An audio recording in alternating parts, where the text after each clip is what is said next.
हामी यति बेला कुसे गाउँपालिका वडा नम्बर 5 दमदालामा छौँ। सुन्तलाहरू फलेका छन्, धेरै खाने गर्छौँ। मेरो साथमा हुनुहुन्छ नारायण कला मल्ल हुनुहुन्छ। के छ सुन्तला लगाउनु भएको रहेछ, टन्नै फलिरहेको रहेछन्। अनि के छ बेच टिप्न थाल्नुभयो? सुरु गरिसक्नु भएको छ। अनि के छ यो सुन्तला लगाएको कति समय भयो? यो लगाएको अहिले 9-10 वर्ष भइसक्यो। 10 वर्ष भइसक्यो।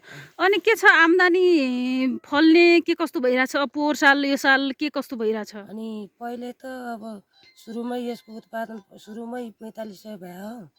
त्यति बेला 30 रुपियाँ कति त्यति खासै रेट थाहा भएन मलाई, म यहाँ थिइनँ। हजुर। त्यसपछि उत्तिको भयो 19,000 को भयो। हजुर। अनि त्यसपछि यो लकडाउन कति सालमा भयो नि, 20 सालले अब 2-3 वर्ष कति भयो। हजुर। त्यस बेला 56,000 भए। अनि पोहोर साल त्यहाँभन्दा पछाडि 86,000 भए।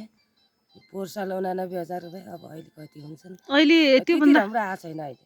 त्योभन्दा पनि अलि हुन्छ होला जस्तो लाग्छ कि त्यतिकै हुन्छ भन्ने लागेको छ? अब अलि हुन्छ नि, यो उपचार अलिअलि किम्ला लाग्ने, डाला सुन्ने त्यस्तो भइरहेछ। अहिले पनि लागिरहेछ? लागिरहेछ, दाना झर्ने कुहेलो भएर त्यस्तो रोगले गर्दा अलिकति पातलो भयो भने पहिला भन्दा पनि यो साल अलिक पातलो छ। हाफ जति घटेको छ, सबै कृषकहरू घटेको छ। हजुर। कति जग्गामा लगाउनु भएको छ? कति रोपनीमा लाउनु भएको छ? यो 3 रोपनी जति लगाउनु अनुमानित यहाँ घर पनि छ फेरि। हजुर। यो उत्पादन अहिले घटेको छ, यो रोगले के हो चोची आउने। कतैबाट किराको लागि कि औषधि के यताउति व्यवस्थापन केही गर्नु भएको छैन? नै गरेको छैन। अब कतैबाट सकिन्छ। सिँचाइ पानीको व्यवस्था के छ? कुनै छैन हाम्रो, त्यो सुक्खा राम, हाम्रो त बसाइ पनि छैन यहाँ।